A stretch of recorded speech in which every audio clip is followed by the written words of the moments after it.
साथ संगत जी, रूहानियत से जुड़ी साखियाँ रोज़ाना सुनने के लिए चैनल को सब्सक्राइब कर लीजिए और साथ ही बेल आइकन पर भी प्रेस ज़रूर कीजिए ताकि हम जैसे ही नई साखी अपलोड करेंगे उसकी नोटिफिकेशन आप तक पहुंच जाया करेगी। और अगर आप हमें किसी तरह का सहयोग देना चाहते हैं तो डिस्क्रिप्शन देखें। साथ संगत जी, आज की ये साखी सतगुरु नानक देव जी के समय की है, जब सतगुरु भाई मर्दाना जी के साथ एक ऐसे गांव में जा पहुँचे जहां पर ना तो अन्न होता था और ना ही आग थी। सदियों से वहां पर एक परंपरा चली आ रही थी कि वहां के लोग भेड़ के मांस को सूर्य की गर्मी में पकाकर खाते थे। तो आइए बड़े ही प्यार से आज का ये प्रसंग श्रवण करते हैं। साथ संगत जी, सतगुरु नानक भाई मर्दाना जी के साथ एक ऐसे नगर में जा पहुँचे जहाँ पर अन्न की पैदावार नहीं होती थी और ना ही वहाँ पर आग थी। तो वहाँ पर सदियों से यह परंपरा चली आ रही थी कि वहाँ के लोग मांस का सेवन करते थे। वह भेड़ के मांस को सूर्य की गर्मी में पकाकर खाते थे और अपने अतिथि को भी वह वही खिलाते थे। तो जब सतगुरु नानक उस नगर में गए तो सतगुरु एक वृक्ष के नीचे मालिक की याद में बैठ गए और मालिक के नाम का सिमरन करने लगे। तो सतगुरु को वहाँ पर बैठा देख एक व्यक्ति उनके पास आया और उसने देखा कि एक संत वृक्ष के नीचे बैठे हुए हैं और ईश्वर की भक्ति में लीन हैं। तो उसने सतगुरु के पास आकर उनको प्रणाम किया और वह सतगुरु से कहने लगा, हे महात्मा जी, आप हमारे इस नगर में आए हैं और आप भूखे होंगे, तो मैं आपके लिए खाने का इंतज़ाम करता हूँ। तो यह सुनकर सतगुरु ने कहा कि जैसी तुम्हारी इच्छा हो वैसा ही करो। तो उसने भेड़ को मारा और मांस को पत्थर पर रखकर और उसे सूर्य की गर्मी से पकाने लगा और सूर्य की पूजा करने लगा ताकि मांस जल्दी पक जाए। तो कुछ देर बाद वह मांस पक गया और वह व्यक्ति गुरुजी के पास जाकर बोला, हे महात्मा जी, भोजन पक गया है, आइए भोजन ग्रहण करें। तो सतगुरु बोले, इस भेड़ की खाल और हड्डियों को इकट्ठा करो। तो उस आदमी ने वैसा ही किया। वह भेड़ की खाल और हड्डियों को इकट्ठा करने लगा और इकट्ठा कर कर रख दिया।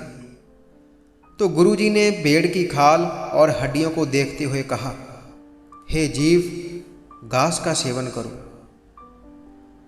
तो हड्डियों के समूह और मांस ने वापस मिलकर उस भेड़ को पुनर्जीवित कर दिया और वह भेड़ घास खाने लगी। तो ये देखकर वह व्यक्ति हैरान हो गया और अचंभित हो उठा कि ऐसा कैसे हो गया।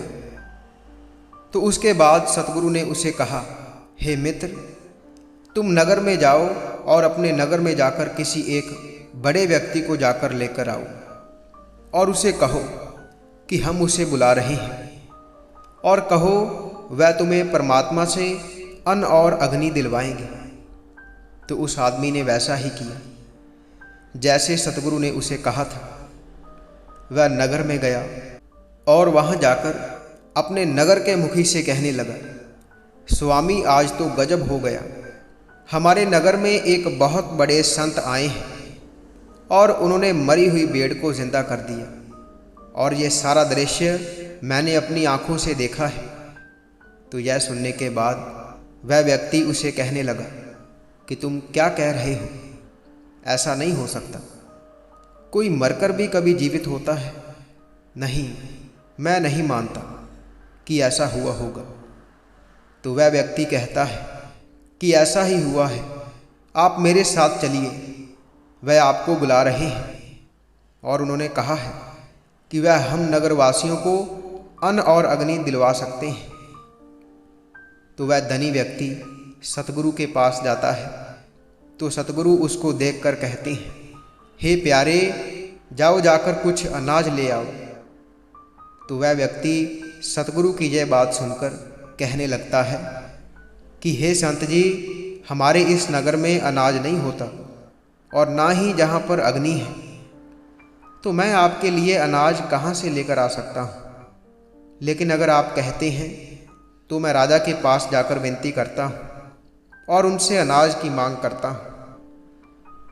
तो वह व्यक्ति राजा के दरबार में चला जाता है और वहाँ जाकर राजा से विनती करता है कि महाराज, हमारे नगर में एक संत आए हैं और वह हमें अनाज और अग्नि दिलवाने की बात कह रहे हैं।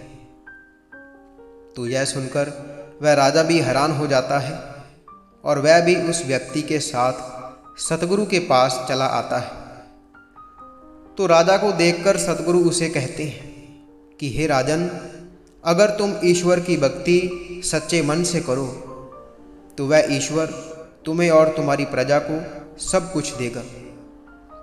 और गुरुजी ने राजा को कहा कि किसी भी तरह अन्न का प्रबंध करो। तो गुरुजी की आज्ञा मानकर राजा ने अन्न का प्रबंध कर दिया और उसने वह अन्न सतगुरु के हाथों में दे दिया। तो सतगुरु ने उसे वहाँ पर बो दिया और कुछ समय बाद वहाँ पर हरी भरी खेती हो गई और वहाँ पर अनाज हो गया। तो यह दृश्य देखकर सभी नगरवासी बहुत हैरान हुए और सतगुरु ने उन्हें उपदेश दिया कि इसी तरह जगत के ईश्वर का नाम जप कर खेती करो, वह करतार तुम सभी का भला करेगा। और सतगुरु ने कहा, जब जीव पाप कर्मों को अंजाम देता रहता है और जगत के ईश्वर को भूल जाता है, तो जीव को सबक देने के लिए ईश्वर ऐसा करता है। तो वहाँ के सभी नगरवासी सतगुरु के सेवक बन गए और वह सतगुरु की सेवा में लीन रहने लगे। वह सतगुरु के लिए प्रतिदिन कोई ना कोई वस्तु जरूर ले आते, लेकिन सतगुरु उसे लेने से मना कर देते। और सतगुरु ने उन्हें उपदेश दिया कि इसी प्रकार जगत के ईश्वर का नाम जपो और गरीबों की सेवा करो और अतिथि का आदर करो, तभी तुम्हारा कल्याण होगा।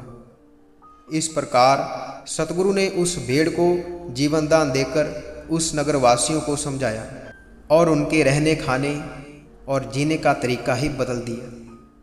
और वहाँ पर सतगुरु कुछ समय तक रहे और उसके बाद संसार का भला करते हुए सतगुरु आगे चले गए। तो साध संगत जी, इस साखी से हमें भी यही प्रेरणा मिलती है कि हमें भी मांस का सेवन नहीं करना है, क्योंकि हमारे संत महात्माओं ने शुरू से ही हमें मांस आदि वस्तुओं का सेवन करने से मना किया है। और संतों की कही गई हर बात में राज होता है। अगर वह हमें किसी वस्तु से दूर रहने के लिए कहते हैं तो उसमें भी हमारी ही भलाई होती है।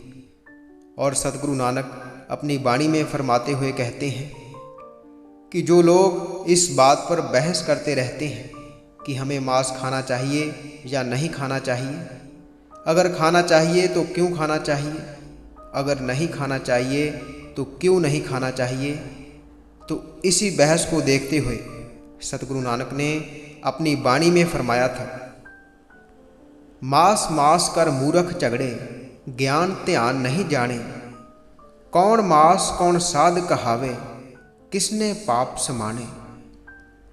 कि मांस को लेकर बहस करने वाले और मांस पर चर्चा करने वाले मूर्ख हैं।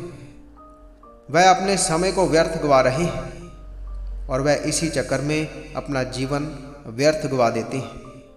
वह जीवन में ध्यान की गहराई को नहीं समझ पाते, ज्ञान की गहराई को नहीं समझ पाते और ईश्वर के नाम से विमुख होकर अपना जीवन जाया कर चले जाते हैं।